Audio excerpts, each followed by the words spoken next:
बांके बिहारी भक्त। एक संत की सच्ची घटना। एक संत थे, वे एक बार वृंदावन गए। वहाँ कुछ दिन घूमे फिरे, दर्शन किए। जब वापस लौटने का मन किया तो सोचा भगवान को भोग लगाकर कुछ प्रसाद लेते चले। संत ने रामदाने के कुछ लड्डू खरीदे, मंदिर गए और प्रसाद चढ़ाया और आश्रम में आकर सो गए। सुबह ट्रेन पकड़नी थी, अगले दिन ट्रेन से चले। सुबह वृंदावन से चली ट्रेन को मुगल सराय स्टेशन तक आने में शाम हो गई। संत ने सोचा अभी पटना तक जाने में 3-4 घंटे और लगेंगे। भूख लग रही है। मुगल सराय में ट्रेन आधे घंटे रुकती है। चलो हाथ पैर धोकर संध्या वंदन करके कुछ पा लिया जाए।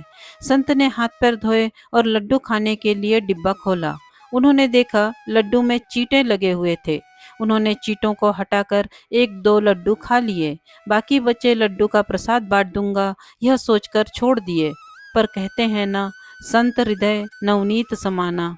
बेचारे को लड्डू से अधिक उन चींटों की चिंता सताने लगी। सोचने लगे यह चींटे वृंदावन से इस मिठाई के डिब्बे में आए हैं। बेचारे इतनी दूर तक ट्रेन में मुगल सराय तक आ गए। कितने भाग्यशाली थे, इनका जन्म वृंदावन में हुआ था। अब इतनी दूर से पता नहीं कितने दिन या कितने जन्म लग जाएंगे इनको वापस पहुंचने में। पता नहीं ब्रज की धूल इनको फिर कभी मिल पाएगी या नहीं। मैंने कितना बड़ा पाप कर दिया, इनका वृंदावन छुड़वा दिया। नहीं, मुझे वापस जाना होगा। और संत ने उन चींटों को वापस उसी मिठाई के डिब्बे में सावधानी से रखा और वृंदावन की ट्रेन पकड़ ली। उसी मिठाई की दुकान के पास गए, डिब्बा धरती पर रखा और हाथ जोड़ लिए। मेरे भाग्य में नहीं कि तेरे ब्रज में रह सकूं, तो मुझे कोई अधिकार ही नहीं कि जिसके भाग्य में ब्रज की धूल लिखी है उसे दूर कर सकूं।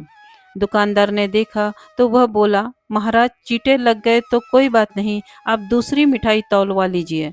संत ने कहा, भाई मिठाई में कोई कमी नहीं थी, इन हाथों से पाप होते होते रह गया, उसी का प्रायश्चित कर रहा हूँ। दुकानदार ने जब सारी बात जानी तो वह संत के पैरों के पास बैठ गया, भावुक हो गया। इधर दुकानदार रो रहा था, उधर संत की आंखें गीली हो रही थी।